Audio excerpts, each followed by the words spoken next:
नहमदुहु व नुसल्ली अला रसूलिहिल करीम व आलिहि व अस्हाबिहि अजमाइन, अम्मा बाद। दोस्तों, आज का हमारा टॉपिक है जिन्नात को निकालने के तरीके के मुतालिक। जिन्नाती मरीज़ दोस्तों मुख्तलिफ अक़साम के होते हैं, ठीक है। पहले तो आपको तशख़ीस अच्छे तरीके से करना आती हो। आमिल के लिए जो पहली चीज़ है ना, वो तशख़ीस। तशख़ीस आधा इलाज है, ठीक है, और तशख़ीस के बग़ैर इलाज नामुमकिन है।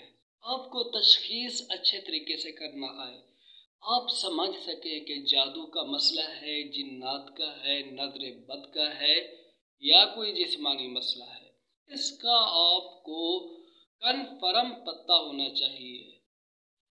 और तशख़ीस के मुख्तलिफ तरीक़ेकार हैं, वो सब के सब आपको मालूम होने चाहिए, ठीक है।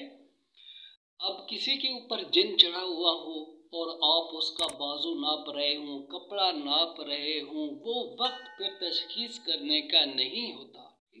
आपको तो पता है ना इस पर ये बीमारी है, इसके जिस्म में जिन बोल रहा है, वहाँ पर कपड़ा नापने की, हाथ पकड़ने की कुछ भी ज़रूरत नहीं। क्यों? आपको तो पहले से पता है ना कि इसके जिस्म में जिन है, तो पहले उसको ही भगाना आपकी जिम्मेदारी है, ठीक है। एक ऐसा बंदा आता है आपके पास जो मुख्तलिफ किस्म की बातें आपसे करता है, मेरे साथ ये मामलात है, मेरे साथ ये मामलात है, ये कुछ हो रहा है, मेरे साथ वो कुछ हो रहा है, काफ़ी सारे हाल अहवाल देता है, ठीक है। इसकी आप तशख़ीस करें, या एक ऐसा बंदा जिसके ऊपर मुख्तलिफ किस्म की अमराज मुसल्लत हैं, कभी वो जिस्मानी अमराज बतलाता है, कभी रूहानी अमराज बतलाता है, तो उसकी भी आप तशख़ीस करें। तो ठीक है, पहली चीज़ आपने तशख़ीस को समझना है, ठीक है, और बाजू के ज़रिए से भी तशख़ीस का पता आपको होना चाहिए। यहाँ पर या तो बालिश्त लगाई जाती है, ठीक है, या यहाँ पर 4 उंगलियाँ रखी जाती हैं निशान लगा करके, फिर पढ़ाई पढ़ी जाती है। और जो कपड़ा होता है, ये मर्द का कमीज़ आपने लेना है हमेशा, जिसमें 24 घंटे उसने गुजारे हों, धोया हुआ ना हो, ठीक है। एक तरीका तो ये है कि पूरे को नापा जाए, या पूरे को नहीं नाप सकते तो यहाँ पर एक बालिश्त का निशान लगा लें, ठीक है। एक बालिश्त नाप लें, फिर उसके ऊपर आप पढ़ाई पढ़ें, फिर कुछ देर बाद उसको नापें, निशान घटता है या बढ़ता है, ठीक है, इसको आपने देखना है। दूर वाले मरीज़ के लिए उसके साथ आप फ़ोन पर कुछ बात कर लें, उससे हाल अहवाल पूछ लें, या बाज़ कश्फी तरीके होते हैं, ठीक है, दूर वाले मरीज़ की तशख़ीस करने के, वो भी आपको आने चाहिए। तो पहली चीज़ तशख़ीस का आना ये ज़रूरी चीज़ है आमिल के लिए, और तशख़ीस आधा इलाज है।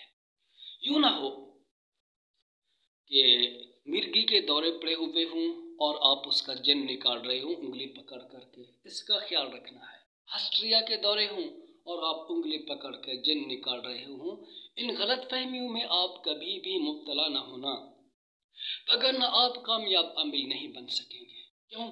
लोग देखेंगे कि भाई इसको तो पता लगता ही किसी चीज़ का नहीं है, अब ये तो जिन कह रहा था, निकल मिर्गी आई है। तो आप मिर्गी को भी समझे, हस्ट्रिया को भी समझे, जिन्नात को भी समझे, जादू को भी समझे।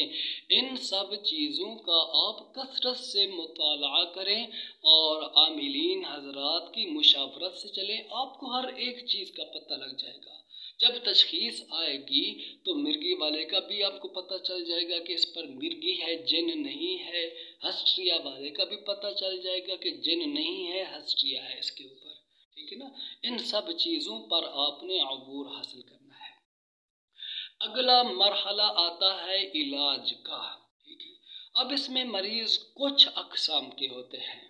एक तो वो जिनके ऊपर ये चीज़ हर वक्त मुसल्लत है, जिस्म के अंदर घुसी हुई है, गुस्सा है, आंखें जाम हैं या आंखें बंद है, किसी का चेहरा देखना बर्दाश्त नहीं करता, रोना, हंसना, फजूल ऐसे, चीखो पुकार की हालत, नींद में झटकों की हालत, दौरों की कैफियत, तो यहाँ पर आपने उसका इलाज करना है। ये एक किस्म का मरीज़ है, ठीक है।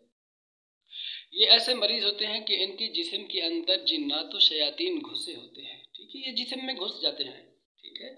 ये कानों के सुराखों से, नाक के सुराख से जिस्म में घुस गए, दिमाग पर काबू पा लिया, दिल पे काबू पा लिया, फिर इंसान अपनी आवाज़ खो बैठता है। एक तो इस किस्म का मरीज होता है। दूसरे वो मरीज होते हैं जिनके ऊपर जिन्नात एक वक्त में आते हैं, कुछ देर के बाद चले जाते हैं, 3 सेकंड तक रहते हैं या आधे मिनट तक या घंटे तक, 2.5 घंटे तक, ठीक है। उमूमन ये जिन्नात जो होते हैं इनको जादूगर भेजते हैं। इनका फिक्स टाइम होता है, उमूमन उसी वक्त में आकर के बंदे को बेहोश कर देते हैं, मर्द हो या औरत हो, फिर उसके बाद चले जाते हैं। तीसरे किस्म के वो होते हैं जो जिस्म में कभी भी नहीं आते, ठीक है, लेकिन जिस्म से दूर रह करके तकालीफ पहुंचाते रहते हैं। कभी आंखों के सामने नजर आए, वो किसी शख्स को देख लिया, किसी मर्द को देख लिया, किसी औरत को देख लिया, फिर वो अचानक गायब हो गया। अचानक कोई काली बिल्ली आई, उसकी आंखें बिल्कुल लाल, उसने दिखाई दी, फिर वो गायब हो गई। बसा औकात आगे बंदा चल रहा होता है तो कोई पीछे दौड़ रहा होता है। कभी कोई चीज़ कानों में आवाज़ दे देती है, बसा औकात कोई पुकारता है, लेकिन बंदा जब उसकी तरफ देखता है तो उसका वजूद नहीं होता। नींद करता है तो नींद में झटके लगते हैं, ठीक है। इस तरह की कैफियत होती है, लेकिन जिस्म के अंदर ये चीज़ फिर नहीं आती। तो ये 3 किस्म के जिन्नाती मरीज होते हैं, याद रख लेना, ठीक है। पहले मरीजों को आप समझे, फिर उसके बाद आपने उनका इलाज करना है। अब इलाज आपने कैसे करना है इनका, ठीक है। ऐसे नहीं करना कि अगर आप आमिल नहीं हैं तो ऐसे ही आप मुआलिज बन करके बैठ जाएं। ये अवाम को भी धोखा देने वाली बात है और ख़ुद भी ख़तरनाक नुकसान उठाओगे, ठीक है। पहली चीज़ कि आपने वो आमाल किए हुए हों, ठीक है। मैंने यूट्यूब चैनल पर बताए हुए हैं आमाल कि एक तो सूरतुल मुज़्ज़म्मिल का अमल है, इसकी आप छोटी बड़ी ज़कातें निकालें, ठीक है।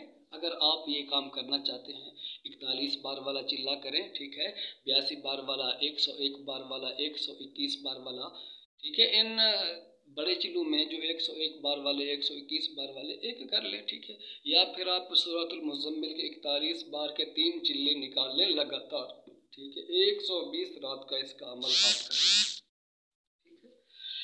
फिर इसके अलावा चहले काफ है दोस्तों, उसकी भी आप छोटी बड़ी कुछ ना कुछ 4-5 ज़कातें तो ज़रूर निकालें, ठीक है। और मंजिल हो गई, आयतुल कुर्सी हो गई, सूरतुल जिन हो गई, आमन्तु बिल्लाहिल अज़ीम व कफ़रतु बिल जिब्ति व तग़ूति वस्तमसकतु बिल उर्वतिल वुस्क़ा ला इंफ़िसाम लहा वल्लाहु समीउन अलीम। ये आमाल हो गए, कुछ 4-5 आमाल तो आपके पास होने ही चाहिए, ठीक है। फिर ख़ास आमाल जो जादू जिन्नात के वार को पलटने के लिए मुजर्रब है, जैसे बकरे के सर वाला अमल है या ऊँट की हड्डी वाला, हांडी वाला अमल, इनका भी आप आमिल हों या इनमें से किसी एक का अमल आपने ज़रूर किया हो। अब बस वक़्त मरीज़ आता है, ठीक है, आपके पास, लेकिन वो आपसे नफ़रत करके किसी और के पास ना जाए, ठीक है। आप उसको इत्मीनान से, तसल्ली से अपने पास रखें, ठीक है। उसकी तशख़ीस पूरे तरीके से करें, ठीक है। फिर अगर हाज़िरी मुमकिन हो तो आपने उस पर हाज़िरी पढ़नी है एक बार, ठीक है। और हाज़िरी का तरीक़ाकार ये है कि आप खलवत में उसको बिठाएं, ठीक है, मर्द हो या औरत, साथ में कोई महरम ज़रूर हो औरत के, ठीक है। अपना हसार करें, उसका भी हसार करें। फिर उसके बाद आप उसकी उंगली को पकड़ें, या कोई नक्श होता है जो हाथ के अंदर दिया जाता है, ठीक है। मरीज़ या तो उस नक्श को देखता है या फिर मुठ बंद कर लेता है ऐसे। अब आमिल ने अज़ीमत पढ़नी होती है, फिर उसी दौरान वो जिन हाजिर होता है, लेकिन हाजिरी को पहले सीखना चाहिए, ठीक है दोस्तों।